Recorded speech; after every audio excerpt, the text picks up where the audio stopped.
Actual में हमारा जो परिवार था वो जो है आर्मी बैकग्राउंड से ही रहा, क्योंकि फादर थे वो भी आर्मी में थे और उन्होंने 71-65 की लड़ाई लड़ी थी।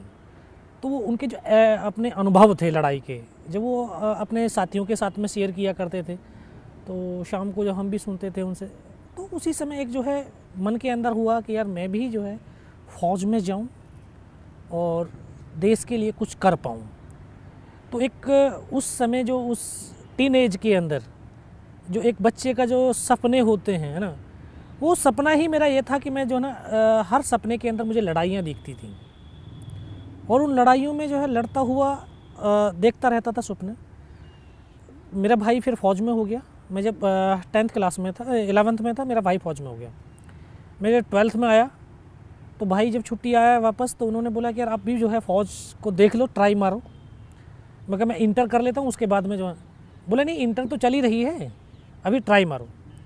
तो उस समय मेरी उम्र 16 साल 5 महीने की थी। मैं अक्टूबर महीने में जो है फ़ौज की जो भर्ती निकली थी उसमें जो मैं ट्राई करने के लिए चला गया। ये एक अंदर विश्वास था कि एक बार तू चला गया ना, सेलेक्ट हो जाएगा। फादर को नहीं था कि यार नहीं, एक बार ये 2 बार में 3 बार में सेलेक्ट होगा जा करके, लेकिन मेरी माँ को भी जो है विश्वास था कि ये एक बार गया नहीं, ये सेलेक्ट हो जाएगा।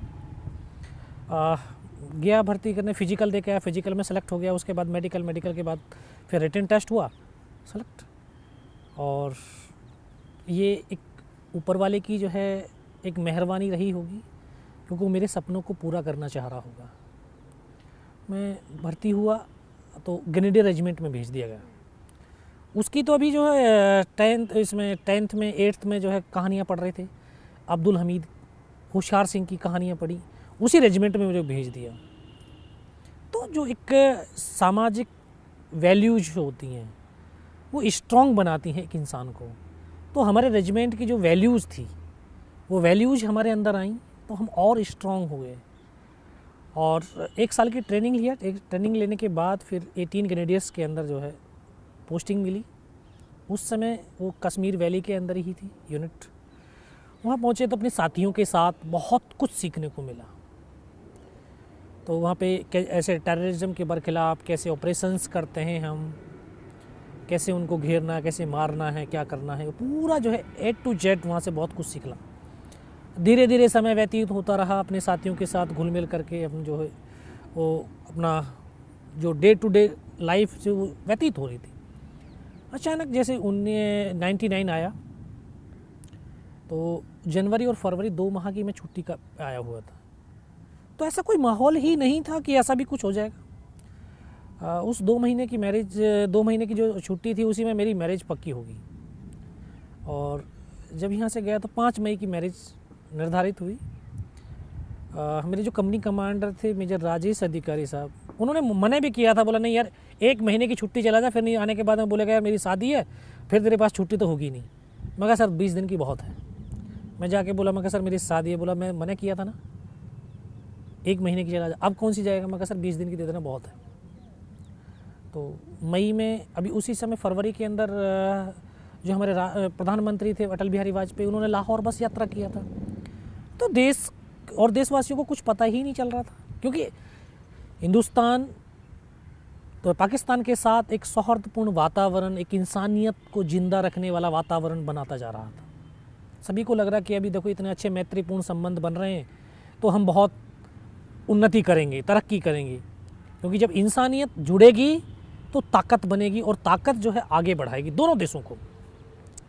लेकिन पाकिस्तान के हुक्मरान ये नहीं चाहते थे कि हिंदुस्तान और पाकिस्तान के दोनों के बीच में एक इंसानियत जिंदा रहे।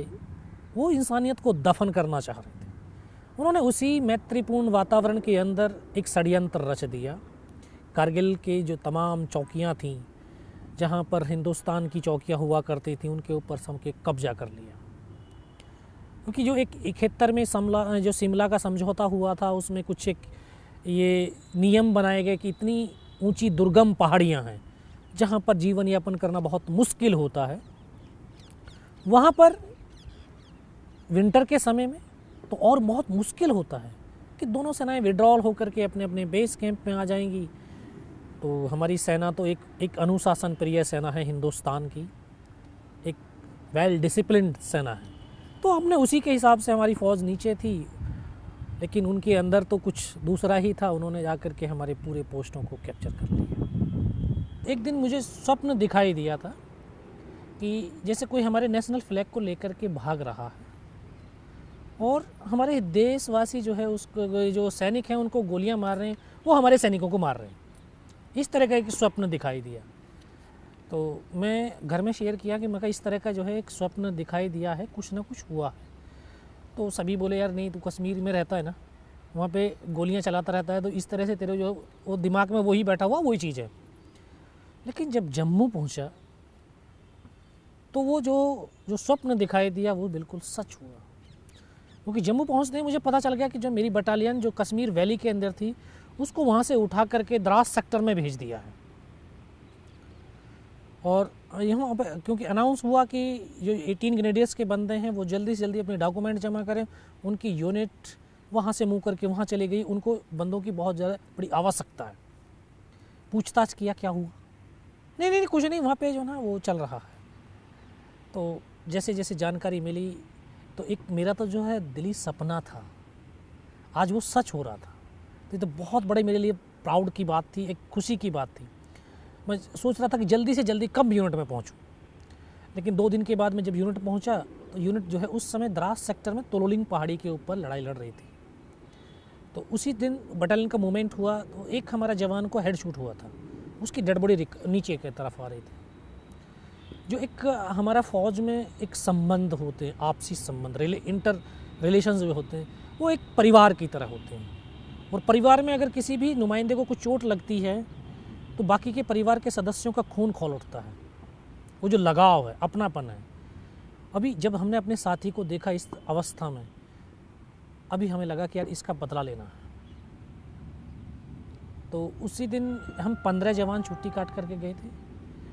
तो हमें एक साथ तो ऊपर भेजा नहीं, तो हमारी 2 कंपनियां, एक रिस से चढ़ी, 2 कंपनियां इस तरफ से चढ़ी ताकि जो मल्टीपल अटैक हो सकें और हम दुश्मन की ताकत को बांट करके आसानी से कब्जा कर सकें।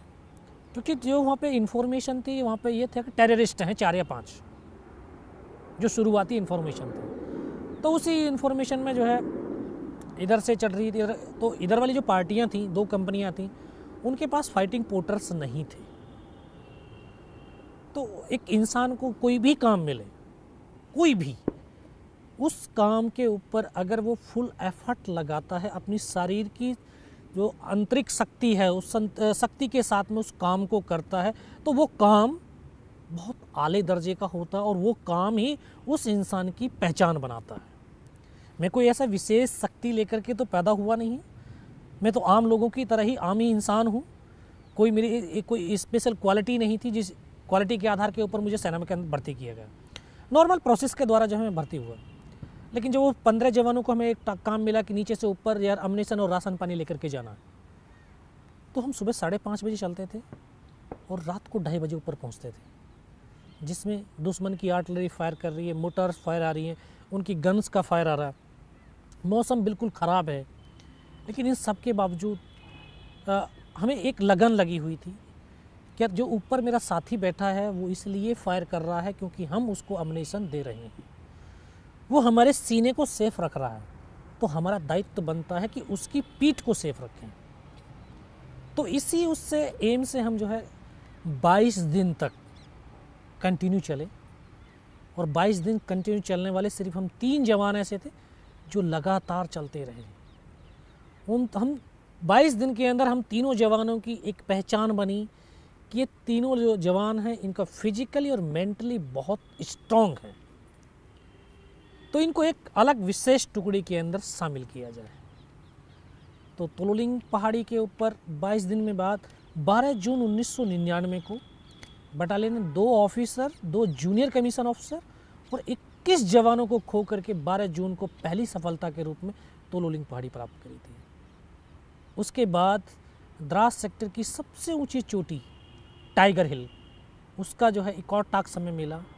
तो बटालियन कमांडर ने बोला कि यार हमें एक और टास्क हिंदुस्तान की फ़ौज ने दिया है और ये हमें मौका है कि हमारे वो जो 2 ऑफिसर, 2 जूनियर कमीशन ऑफिसर और 21 जवान जो शहादत दी है उनका बदला लेने का हमें एक और मौका मिला है, तो हम उनका बदला लेंगे। तो फिर उसके बाद उन्होंने टाइगर हिल की पूरी प्लान बनाया। प्लान बनाने के बाद सभी को बताया कि इस प्रकार से हमने लड़ाई लड़नी है, ये काम करना है, अगर इस प्लान से हम चलेंगे तो हम सक्सेस मिल सकती है। तो उसमें घातक प्लेटून, ये सबसे पहले राइट साइड वाला जो रास्ता था बिल्कुल खड़ी चट्टान थी 90 डिग्री की, जिस पे चढ़ना बहुत मुश्किल था, क्योंकि उधर से दुश्मन बिल्कुल आश्वस्त होकर के बैठा था कि यहाँ से हिंदुस्तान की फ़ौज चढ़ करके हमारे ऊपर हमला नहीं कर सकती है। हमें वही रास्ता चुना गया।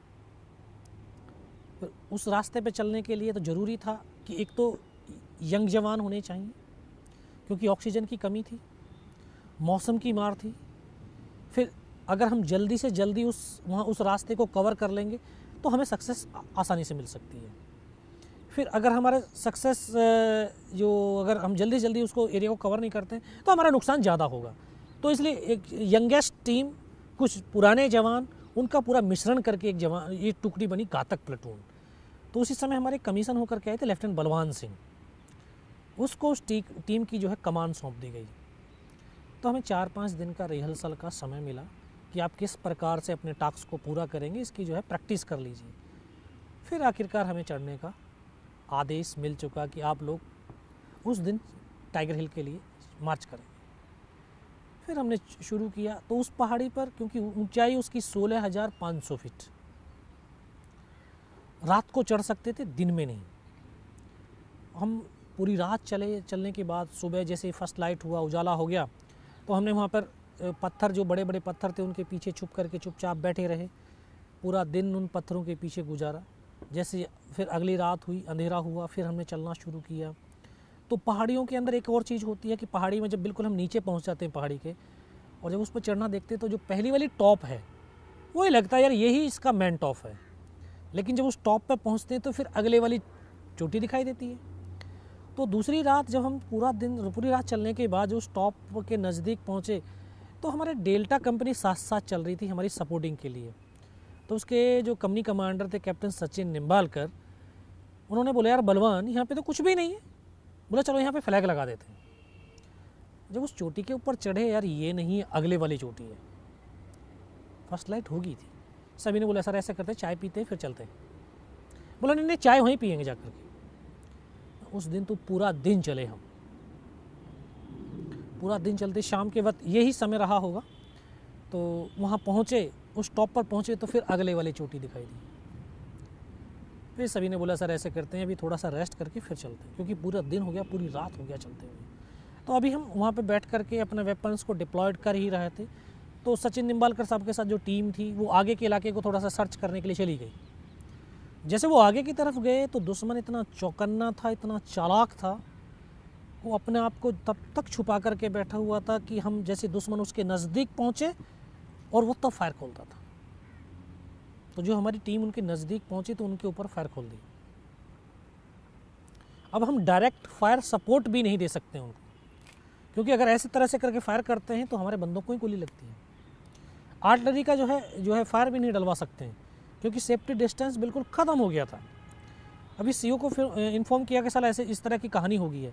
फिर उनको मैसेज दिया गया सेट के ऊपर, भाई जहाँ पर हो जैसे हो, पत्थरों के पीछे चुपचाप छुपक करके बैठे रहो, जैसे अंधेरा होगा आपको निकाल लिया जाएगा। तो लगभग रात को 11 साढ़े 11 बजे के आसपास उस टीम को निकाल करके लेके आए। तो उसमें एक जवान को हाथ में गोली लगी थी, बाकी हमारे तमाम जवान सेफ थे। जैसे टुकड़ी वापस आई तभी एकदम से आदेश मिला कि यार अभी अटैक होगा। तो यहाँ ईश्वर भी एक के बाद एक मौका मुझे देता जा रहा था। एक तो घातक प्लेटून का सदस्य होने का मुझे सौभाग्य मिला। उसके बाद जब यहाँ से अटैक के लिए चले तो बोला यार तू गाइड होगा अपनी टुकड़ी का। फिर मुझे गाइड के तौर के ऊपर चुन गया। तो एक मेरा नाम राशि दूसरा था, हम दोनों एक दूसरे के गाइड होकर के चलना शुरू किया। पूरी टुकड़ी को लेकर के जब रात भर चलते रहे, सुबह का वक्त था, तो एकदम बिल्कुल खड़ी चट्टान जिस पर चढ़ना बहुत मुश्किल था। तो वो जवान जो दूसरा, मेरे नाम का दूसरा योगेंद्र सिंह यादव था, तो वो काफ़ी हाइट थी उसकी, 6 फुट था। मैं बोला यार यहाँ तो ये चढ़ नहीं पाएंगे। बोला नहीं ऐसे कर, तू मेरे कंधे पे पैर रख और ऊपर कहीं रस्सी बांध दे। मैं रस्सी बांधा, रस्सी बांधने के बाद हम एक एक करके चढ़ना शुरू किया। तो उनके दोनों तरफ बंकर्स थे उनके, लेकिन अंधेरे की वजह से तो हमें नहीं दिखाई दिए, और शायद उस समय वो सो रहे होंगे बंदे भी। लेकिन जब हमारी आवाज़ हुई, पत्थर गिरे ऊपर से, तो शायद उनकी आंखें खुली होंगी और उन्होंने ऐसे फायरिंग खोल दिया। एक बंकर्स उसका इधर था, एक इधर था, तो इस तरह से ऐसे क्रॉस फायरिंग हुआ तो हमारी टुकड़ी का रास्ता कट ऑफ हो गया। हम केवल 7 जवान जब तक क्रॉस कर चुके थे, बाकी को फिर किसी को क्रॉस करने ही नहीं दिया उन्होंने। ऊपर पहुँचे तो 7-8 मीटर का बिल्कुल प्लेन, सामने 2 बंकर्स, उन्होंने हमारे ऊपर फायर खोला। हमने भी इधर से आधाधुंध फायरिंग खोला, लेकिन हमने उनको मार गिरा दिया। अब जो हमारा उनका फायरिंग चल रहा था, जो टाइगर हिल का टॉप था, 50-60 मीटर रहा होगा, तो 50-60 मीटर दूरी कोई ज़्यादा दूरी नहीं। उन्होंने देखा यार यहाँ तक हिंदुस्तान की फ़ौज पहुँच गई है, इतना ज़बरदस्त हमारे ऊपर गोलाबारी शुरू किया उन्होंने। हम ऐसी परिस्थिति में आ गए कि एक कदम आगे रखते हैं तब भी हमारी मौत थी, और एक कदम पीछे रखते हैं तब भी हमारी मौत थी, यानी मरना निश्चित हो गया था। सभी ने बोला यार मरना ही तो है, यार मरने से पहले जितने ज़्यादा से ज़्यादा हम मार सकते हैं हम मारेंगे।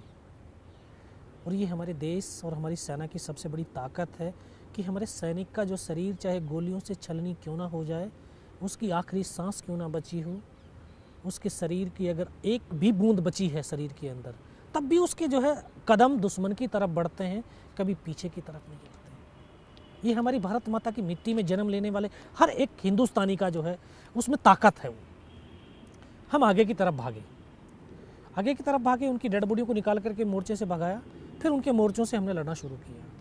हमें लगभग 5 घंटे हमें हो गए उनके साथ लड़ते। तो 5 घंटे में धीरे धीरे हमारा अम्यूनिशन तो ख़त्म होना ही था। जब बहुत कम मात्रा में हमारे पास अम्यूनिशन बचा तो हमने आपस में प्लान किया कि यार अगर हमारे पास अम्यूनिशन ही नहीं होगा तो इस राइफ़ल का हम क्या करेंगे, कैसे लड़ाई करेंगे। अभी जो भी अम्यूनिशन है उसका एक ऐसा उपयोग करेंगे कि अब हम फायर बंद कर देते हैं, ताकि दुश्मन को लगे कि यार ये तो मर गए हैं, ये इनका अम्यूनिशन ख़त्म हो गया, ये बाहर निकल कर के आए पत्थरों से, तब हम फायर खोलें ताकि हम ज़्यादा से ज़्यादा दुश्मन को मार सकते हैं। हमने वो प्लान किया। उनकी जो मोटर्स फायर हुआ, उनकी आर्टिलरी का जब फायर हुआ, अचानक से हमने फायर बंद कर दिया, क्योंकि वो नज़दीक थे, आवाज़ तो हमारी भी सुन रहे थे वो। तो हमने फायर बंद किया। फायर बंद करते ही 15-20 मिनट के बाद जब फायर ने हमारी तरफ से कोई फायर नहीं हुआ, उनको लगा कि यार ये मर गए या इनका अम्यूनिशन ख़त्म। तो 15-20 मिनट के बाद पाकिस्तान के 10-12 जवान थे, वो सिर्फ वो नज़दीक आए देखने के लिए कि यहाँ पर हिंदुस्तान के इस जवानों की संख्या कितनी है, जिंदे हैं या मर गए हैं। तो हम अलग अलग, इस पत्थर के पास 2, उस पत्थर के पास 3 तरफ हम बैठे हुए थे, आपस में पूरा कोऑर्डिनेशन किया था। तो वैसे सामने से जब निकल करके बाहर आए पत्थरों से, एक साथ हमने फायर खोला। उनमें से 1-2 बचा होगा, बाकी सबको मार दिया। अब हमारे पास अम्यूनिशन हो गया, हमारे पास वेपन हो गया। फिर हमने उन्हीं का वेपन, उन्हीं का अम्यूनिशन लेकर के फायरिंग करना शुरू की। तो जो 1-2 जो बचा था, उन्होंने जाकर के अपने ऊपर जो कमांडर थे उनको बताया, क्योंकि फायर खोलते ही पता चल गया कि यहाँ पर 8-10 बंदे ही हैं। उन्होंने ऊपर जाकर के बता दिया कि हिंदुस्तान के वहाँ पर 8-10 बंदे हैं। तो विदिन 30 मिनट हमें संभलने का मौका नहीं मिला। 30 से 35 पाकिस्तान के जवानों ने दोबारा से हमला कर दिया, और हमला इतना ज़बरदस्त, जो भी उनके पास जितने भी वेपन थे, सभी वेपन्स का एक साथ फायर खोल दिया। हम जहाँ पर बैठे थे हम सर नहीं उठा सकते थे, जिसने भी सर उठाया उसका सर चला गया। तो काफ़ी देर के बाद जब उन्होंने एकदम फायर बंद किया, फिर पत्थर फेंकने शुरू कर दिए, ग्रेनेड फेंकने शुरू कर दिए। धीरे धीरे अल्लाह अकबर के नारे लगाते हुए नज़दीक आने लगे। तो हमने फिर भी फायर नहीं खोला, क्योंकि हमें पता था कि मैं फायर खोलूँगा तो मुझे मेरी लोकेशन जाहिर हो जाएगी और वो दूर से मुझे बर्बाद कर देगा। तो नज़दीक आएंगे तब मैं फायर खोलूँगा। अब वो और नज़दीक आते रहे। तो हमारे पास एक LMG थी, लाइट मशीन गन। वो उनको नज़दीक से, जब नज़दीक आए तो वो उनको नज़र आ गया। जैसे वो नज़र आया तो उनको सीधा उसी के ऊपर RPG का राउंड दाग दिया। वह LMG के जो बैरल थी वो डैमेज हो गई। उसको चलाने वाले जो जवान थे उनको भी पत्थर लगे आकर के। तो एकदम से वो छोड़ करके, ऐसे प्लेटून हवलदार इस तरफ बैठा हुआ था, हमारा एक हवलदार मदन, उसकी तरफ भागे। तो उन्होंने बोला यार मर गए सर, मर गए मर गए। तो वो आज भी उनके वो शब्द मुझे आखिरी शब्द थे, आज भी याद ऐसे गूंजते हैं मेरे दिमाग के अंदर। क्योंकि उस एलएमजी के जस्ट बाएं तरफ मैं बैठा तो मुझे आवाज़ दिया कि योगेंद्र, बोला इस एलएमजी को उठा करके फेंक।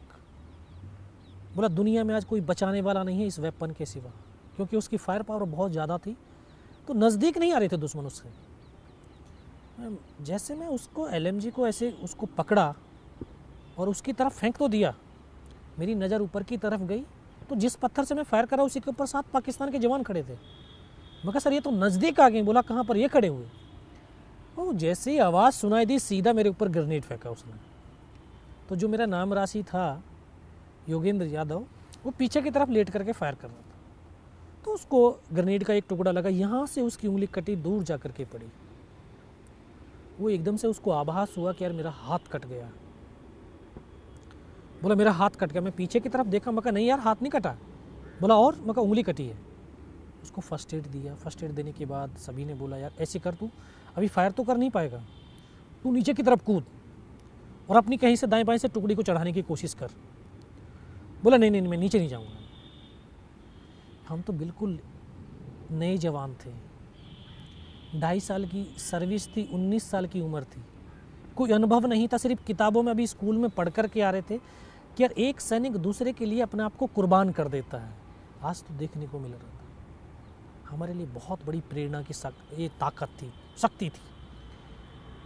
तभी क्योंकि हमारी एलएमजी बिल्कुल साइलेंस होगी, उसकी बैरल डैमेज होगी, अभी दूसरी बैरल उसके ऊपर जो है लगा रहे थे, तब तक एक स्नाइपर थी हमारे पास। तो उस स्नाइपर को उन्होंने निशाना बनाना शुरू कर दिया। तो 3 तरफ से उसके ऊपर फायर आ रहा था। एक मेरा ट्रेनिंग का साथी था गनीडे अनंतराम, जो हम रूममेट थे ट्रेनिंग के। तो हमको एकदम से प्लेटून हवलदार ने बोला कि यार तुम दौड़ करके उसके पास जाओ। जैसे मैं वहाँ से हरकत किया तो उनको मेरा मूवमेंट दिखाई दिया कि यहाँ से कोई बंदा यहाँ से गया है। सीधा जैसे उसी मूवमेंट के ऊपर फिर उन्होंने ग्रेनेड फेंका। तो ग्रेनेड का जब एक टुकड़ा आकर के मेरे घुटने के नीचे लगा तो जैसे मैं खड़ा था, खड़े के खड़े नीचे गिर गया। मुझे ये आभास हुआ कि यार घुटने से पैर कट गया। कुछ देर के बाद एकदम से मैंने ऐसे हाथ मारा तो मगर नहीं, पैर तो है। मैं खुद फर्स्ट एड करने लगा। हमें अपने जो है जो भी काम मिला, जो भी काम मिलता है, उस काम के अंदर एक अपना मन लगा करके, पूरा एफर्ट लगा करके हम अगर उस काम को करते हैं, चाहे हमारे शरीर की शक्ति उसमें पूरी छीण ख़त्म क्यों ना हो जाए, लेकिन आस्था अगर उस काम के प्रति बनी हुई है तो उस शरीर के अंदर ईश्वरीय शक्ति संचारित होती है। मैं आपको ये बताना चाहूँगा कि जब वहाँ पर लोग मेरे साथी एक एक करके मेरे से जुदा हो रहे थे, मुझे इतना सब कुछ हो गया, मेरे जो है पैर लगा कि पैर कट गया है। मैं खुद फर्स्ट एड करने लगा। तभी फर्स्ट एड कर ही रहा था कि एक और ग्रेनेड का टुकड़ा आया, यहाँ से ये पूरा काट दिया। इसको कटने के बाद तो मुझे मेरा चेहरा बिल्कुल सुन्न हो गया। मुझे लगा कि यार आँखें नहीं हैं अभी, क्योंकि दिखाई देना बिल्कुल बंद हो गया था। और जब आँखें खुली तो देखा ऊपर से नीचे तक लहू लुहान और नाक से खून की धार बह रही थी। वहाँ पर उनका स्लीपिंग बैग था, उससे काफ़ी देर तक ब्लड साफ किया लेकिन खून बंद नहीं हुआ। लेकिन जब खून में फिर भी, क्योंकि एक जुनून था अपने साथियों के लिए, अपने देश के लिए, अपनी सेना के लिए कुछ कर गुजरने का, फिर भी मैं आगे बढ़ा।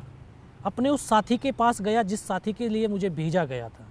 तो मैं पहाड़ी से ऐसे पीठ लगा करके, ठीक हम आमने सामने बैठे हुए थे, मैं उनको बोला फर्स्ट में, मैं कहा सर आप ऐसे करिए, फर्स्ट एड कर दीजिए थोड़ा सा। उन्होंने बोला नहीं नहीं नहीं ऐसे कर, पहले फायर कर। तो मैं फायर करने लगा। कुछ देर के बाद मैं देखता हूँ कि उन्होंने अपनी फील्ड पट्टी जैसे निकाली, उसके से पॉलीथिन फाड़ने के लिए यहाँ तक उनका हाथ पहुँचा था, उनको यहाँ पे गोली लगी और इस तरह से करके पीछे की तरफ लेटते चले गए। मैं हाथ पकड़ा लेकिन एक शब्द भी तो नहीं बोले। मेरी बगल में ऐसे बैठा हुआ था मेरा जो ट्रेनिंग का साथी था, मैं उनको बोला या अनंतराम सर को तो गोली लगी है क्या? बस वही शब्द बोल पाया। उसको आकर के सीने में ब्रस्ट लगा, वो भी आकर के मेरी तरफ लेट गया। प्लेटून हवलदार को बोला सर दोनों बंदों की गोली लगी है, कैसे हैं? दोनों के दोनों सब शहीद हो गए।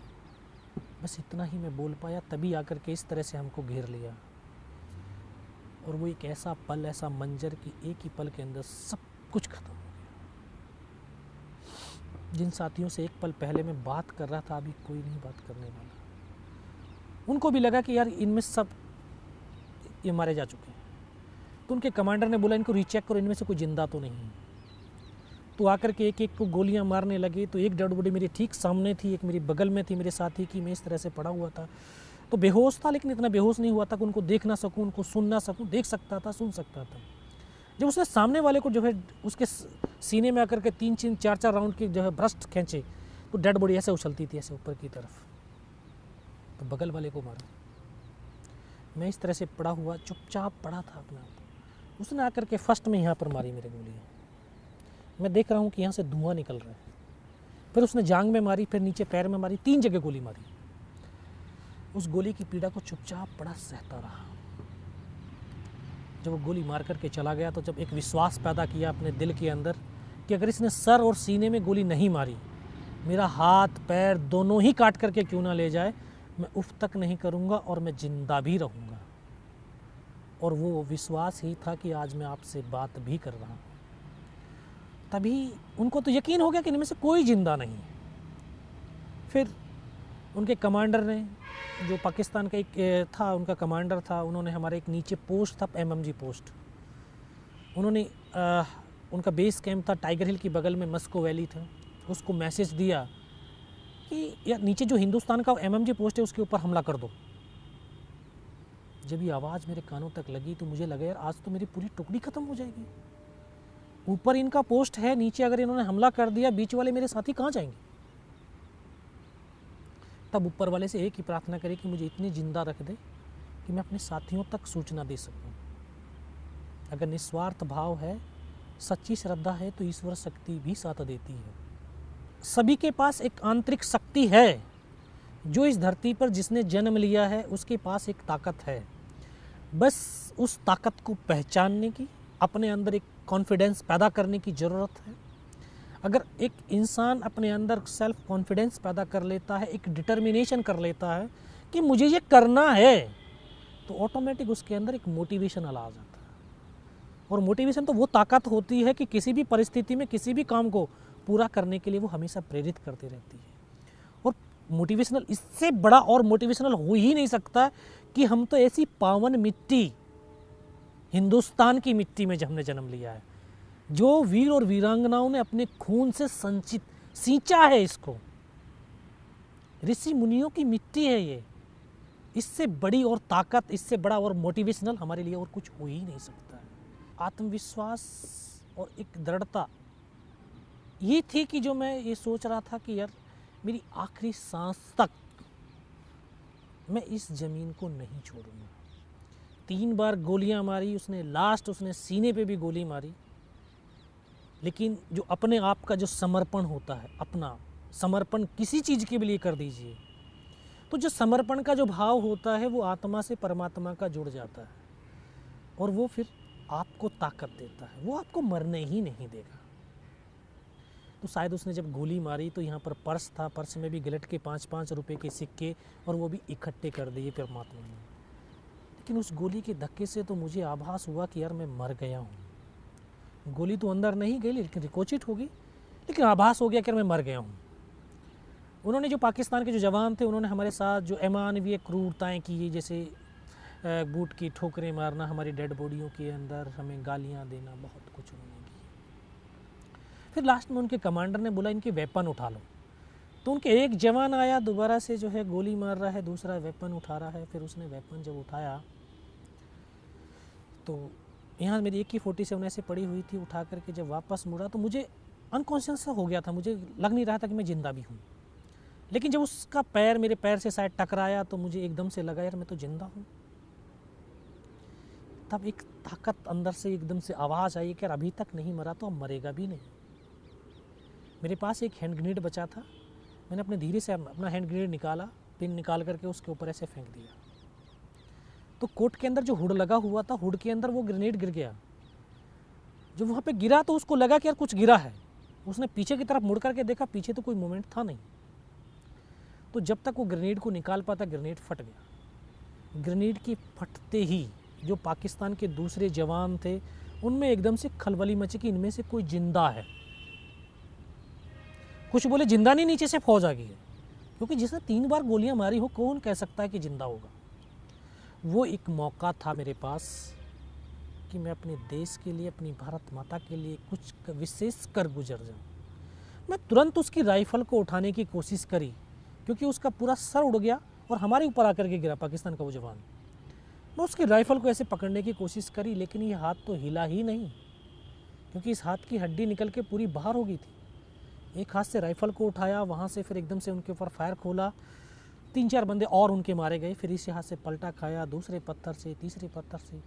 जब 3-4 जगह से फायरिंग किया तो उनको लगा कि यार हाँ, नीचे से रीइंफोर्समेंट आ गई है।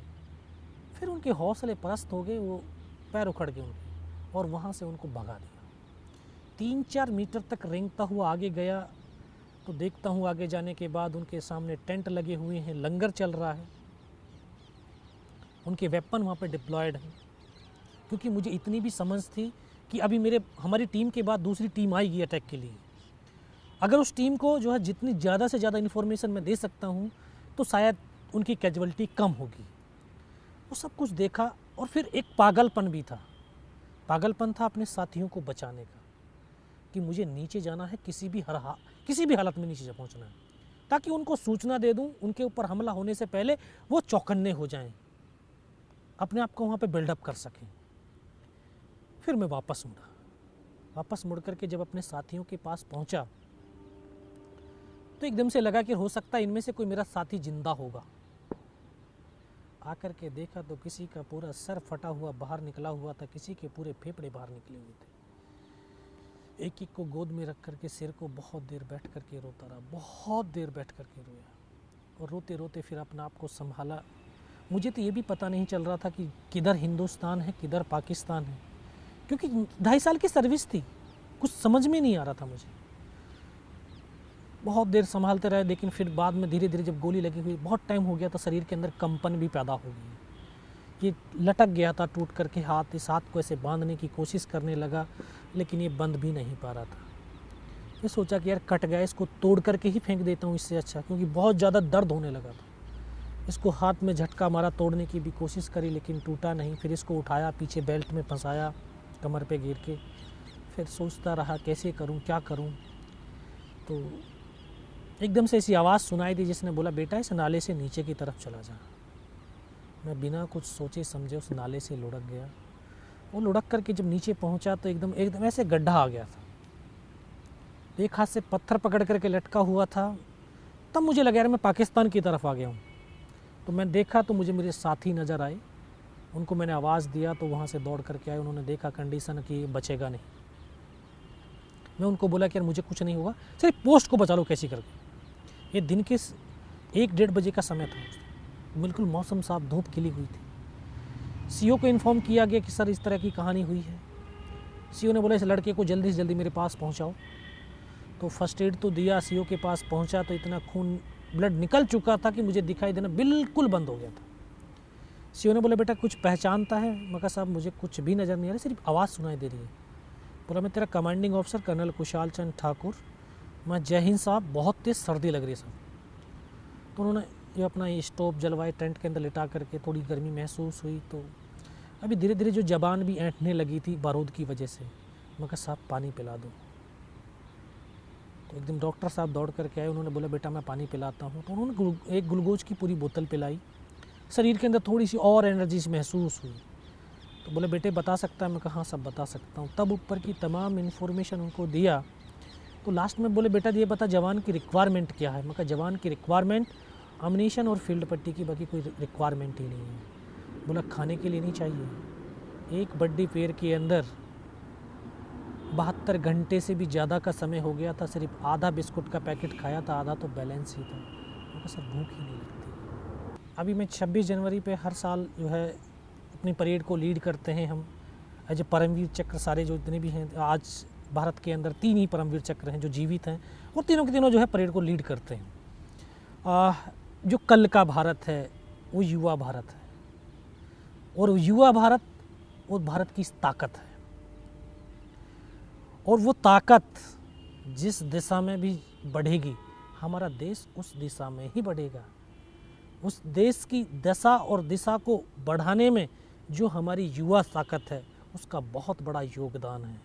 हम ऐसा भारत, हम ऐसा कल भारत, जो कल का भारत हम ऐसा देखना चाहते हैं कि जो हमारा युवा है उसके जो अंदर एक स्ट्रांगता होनी है, एक ताकत होनी चाहिए, एक जज्बा होना चाहिए अपने देश के लिए, अपने कार्य के लिए। जो भी हम काम करें, ज़रूरी नहीं कि सेना में राइफल लेकर के बॉर्डर पे खड़ा होकर के ही राष्ट्रभक्ति होती है। ज़रूरी है कि जिस हम क्षेत्र में काम करते हैं, हर एक क्षेत्र एक युद्ध की तरह होता है, हर एक काम एक युद्ध की तरह होता है। और युद्ध में जीत उस सैनिक की होती है, उस योद्धा की होती है जो उस युद्ध को बखूबी समझ करके उसके पहलुओं को रिसर्च करे, उसके ऊपर गहराइयों को सोचे, उसकी कमजोरियों को पता करे और उन कमजोरियों के ऊपर हम वार करेंगे तो हम आसानी से जीत हासिल कर सकते हैं। तो हम यहाँ पर भी किसी भी सेक्टर में रह करके जो हमारा एक युद्ध चलता है, एक हम सुबह उठने से लेकर के शाम के सोने तक डेली का जो एक युद्ध क्षेत्र है, ये इस युद्ध क्षेत्र में हम जीत कैसे हासिल करें। मैं अपने युवा को बताना चाहूँ कि वो युवा वो देखे कि मेरा काम जो मैं कर रहा हूँ उसमें अपना बेनिफिट नहीं, मेरा देश का बेनिफिट क्या है, मेरे देशवासियों का जो है बेनिफिट क्या है। क्योंकि हम दूसरों के लिए समर्पण की भावना हमारे यूथ में होनी चाहिए, अपने लिए नहीं। क्योंकि जो अपने लिए समर्पण होता है वो स्वार्थ आ जाती है, स्वार्थ। और हिंदुस्तान का युवा हमेशा निस्वार्थ होना चाहिए। मैं ऐसे कल के भारत का जो है निर्माण चाहता हूँ, मैं ऐसा भारत देखना चाहता हूँ कि हर एक युवा जिसमें निस्वार्थता, त्याग, उसमें एक आत्मविश्वास से परिपूर्ण हो, भरा हुआ हो, उसमें राष्ट्रभक्ति हो, अपने प्रेम, एक राष्ट्र का प्रति प्रेम हो। क्योंकि प्रेम बहुत बड़ी ताकत होती है जो इंसानों को एक साथ जोड़ती है और एक उस जोड़ से एक बहुत महान शक्ति बनती है जहां हम आगे बढ़ते चले जाते हैं। तो ऐसा भारत चाहिए, ऐसा युवा चाहिए मुझे भारत का। Selfless India, tomorrow's India. Tomorrow's India, let's start with I.